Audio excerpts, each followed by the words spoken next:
Good afternoon, Reef Keepers. This is Mike from What Works For Me Aquariums. Touching base with all of you again and showing you what's transpired in the last little bit since our last made a video. Everything has gone back to normal. Everybody's happy. Coral has been added. I'll give you a quick rundown. As you can see up to the left there's some more coral. I've got various types of polyp coral all around the aquarium. Got a new tree coral. The one in the center bottom is, I believe, called the Caledonian coral, tree coral. And the upper right hand, that is a Kenya tree coral. Right next to it, you'll see some green star polyp doing quite well. Over here to the left, underneath the right about here, you can see that's called Australian blue polyp coral. Never heard of it. Some similar creature, I would imagine. Okay, folks. So anyway, as you can see, everything seems to be settling in. I guess we've recovered from the toxins or whatever else is in the water. We're moving right along. I had one small problem recently, something you may be aware of in your reef keeping hobby. The room I'm sitting in and where my aquariums sit is not very well insulated. It was an add-on room, and they also didn't do the ducting correctly. But nobody stayed back here for a long time. It was an empty room, so it didn't really make any difference, and I have not had that corrected mechanically. However, now that the aquariums are here, I've noticed a problem. We've had some record high heat, summer heat already, and subsequently what we're seeing as a result of that is this room got a lot hotter than it would normally get. I had the air conditioning duct open and so forth, and I've got fans running, but it's still... the temperature in the aquarium went from 80 degrees to 85, and I had some of the coral reacted a little poorly, but it didn't seem to bother it permanently. So anyway, what it did do, let me show you real quick. There are a number of options apparently. You can get chillers. They're incredibly expensive. You can get mounted on fans and so forth and so on. But let me show you, I had a real simple, easy fix. My wife had a little tiny electric desk fan. You can see the top of it right there. And it worked great. I leave the ceiling fan on in the room, leave a door open so the rest of the house, the cooling from the rest of the house gets in here. And I added that little fan. And we're back down to about 81 degrees, so I'm satisfied that nothing seems to be reacting poorly and everything seems to be doing quite well. I'm very pleased right now. Water parameters staying good, no issues there, and we're just moving right along. I am picking up some hair algae. I bought a lawnmower blenny, but I don't see him very often, so I'm not sure whether he's just being shy because he's new in the tank. Once in a while you see him scuttling around, but he hasn't really torn into much of the algae yet, so I hope as he goes he will. I mentioned the last few times that I did a lot of business with Petco. I know that's not necessarily the best place in the world to get stuff, but let me tell you what I found out. I asked them where they got their coral frags, and they get them from a place on the west coast called Quality Aquariums. And so you may want to look them up because they're a really nice supplier. They tell me what they do is they actually raise all their coral, their frags in the ocean water off the beach, and then they frag them from there, and then they sell them to Petco and I guess other outlets as well.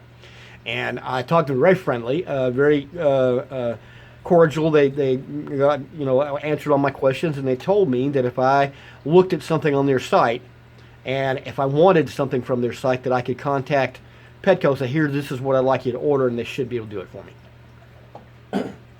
So anyway, that's that. I also want to point something out, and the reason I continue to shop with these folks.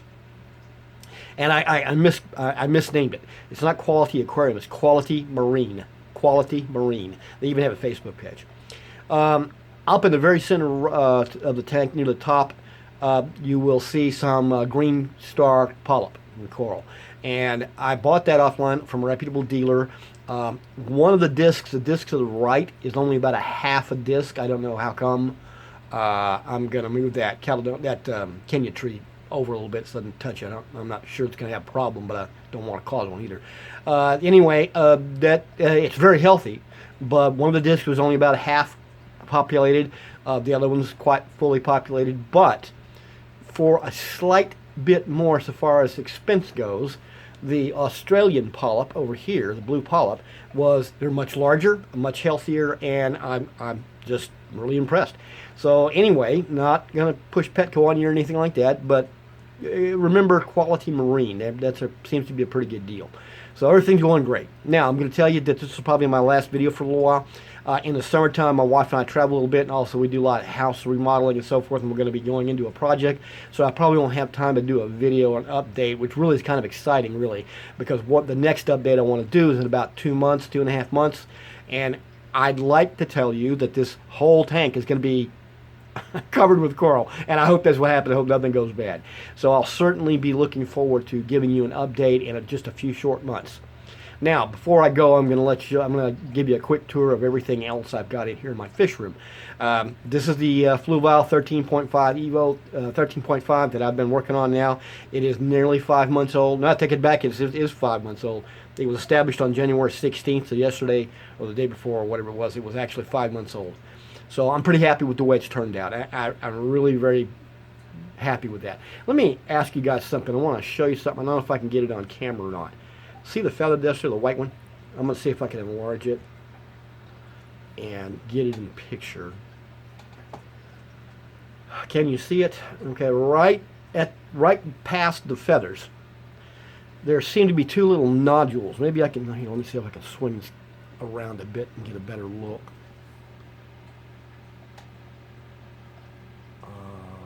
Where are you? There, right there. See them? Does that mean this thing's reproducing? I have no idea. If you know something about reproduction in feather dusters, I'd love to hear it. Okay? Anyway, or tell me what it is doing if you know. Thank you very much for that. Now, leave it in the comments. So, that's how everything's working. Everything's going well.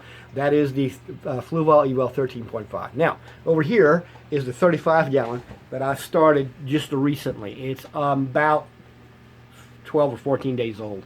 Not sure. It's moving right along. I did lose 2 of the damselfish. I'm not sure what happened.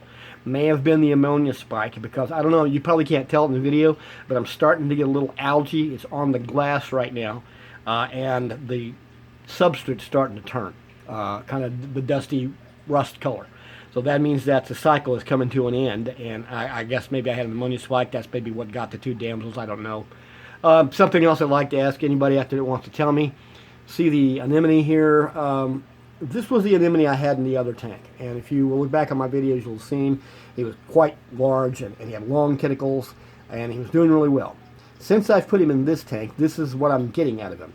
So is it a light issue? Is there something wrong with the anemone? He's been here in this tank for several weeks, and ever since I put him in there, that's how he's reacted. He doesn't puff up to full extension. It doesn't seem to be unharmed. His oral disc is tightly closed. He will take food, but nonetheless, it does seem a little odd that he doesn't expand the way he should. Anyway, everybody else is doing quite well, as you can see. You got 2 clownfish, little damselfish, and by the time I do another update video, hopefully we'll begin to put coral in here, or I'll be moving some of the coral from the smaller tank into the larger tank. I'm not exactly sure how that's going to go yet. One more thing I want to show you, and then I'll close out the video for the day. I'm not only a saltwater keeper. So let's go over here a minute, and I will show you the other, my other tank. Okay, and I started aquarium keeping when I was about 13 years old, and it was a freshwater tank, a little 20-gallon freshwater tank. It's nothing spectacular, typical kid tank. Kept a few fish in it. Most of them died, and I learned eventually how to keep fish properly. Over the years, I've kept all kinds of aquariums. My first larger aquarium was a 55-gallon that I bought used at a local fish store where I lived, and those folks are really good. If you ever happen to be in San Antonio, Texas, look up Fintique Aquariums. They've got a wonderful shop, or at least they used to. I actually talked to them on the phone not too long ago. I was looking for something special and thought they might have it. And they were really neat people. They still were very friendly. The gentleman who owns it's now retired. Of course, it's been many years ago. Started, like I said, I started aquarium keeping when I was about 13. I'm 65 now, so you can do the math. With Fintique, were the first place I ever got interested in saltwater aquariums, and likewise got interested in reef keeping. Back in the late 80s, myself and a handful of these other folks were some of the first ones to keep reefs in our area. we used wet dry filters, which were not as efficient as sumps and refugiums. And so we had limited success, but we did get my blood going, did want to do it. Converted one of my 55s into a fish-only tank, had a big blue mask angel and a large black lion. Loved them, absolutely. The reef tank, I could have written a book called How Corals I Have Killed, because I wiped out. We didn't quite understand the idea between soft coral and hard coral and stony coral and so forth. And so what we did was keep basically everything, and then, by the way, it didn't work, okay? Lost a lot. But it did have a copper-banded butterfly that did really well on that reef, and I was really excited about that. So anyway, folks, just thought I'd let you take a quick look at this. This is a 75-gallon, as you can tell, fully planted aquarium with a handful of fish. Those are rosaline sharks. And there's a couple of neon fish in here. They were left over from the 35-gallon planted tank that I took down and turned into a reef. There's also a big blue gourami in here who hides a lot. So anyway, folks, that is my freshwater aquarium. It's run by an Fluval XF4, and the light is a Fluval Sky. And I appreciate your equipment because it really worked well, and they've worked very dependably for quite some time. Folks, listen, I appreciate you looking. If you see what you like, something that you see here, kindly like, subscribe, and comment away. Got a few comments here and there. I appreciate that. Got a few subscribers. So I'm doing far better than I thought I would. Folks, again, thank you for stopping by. I will try and update you as soon as I can. It'll probably be a couple of months. So if you guys try and have a great summer. This is Mike from What Works For You Aquariums. Or What Works For Me Aquariums. Get that right. Have a good day.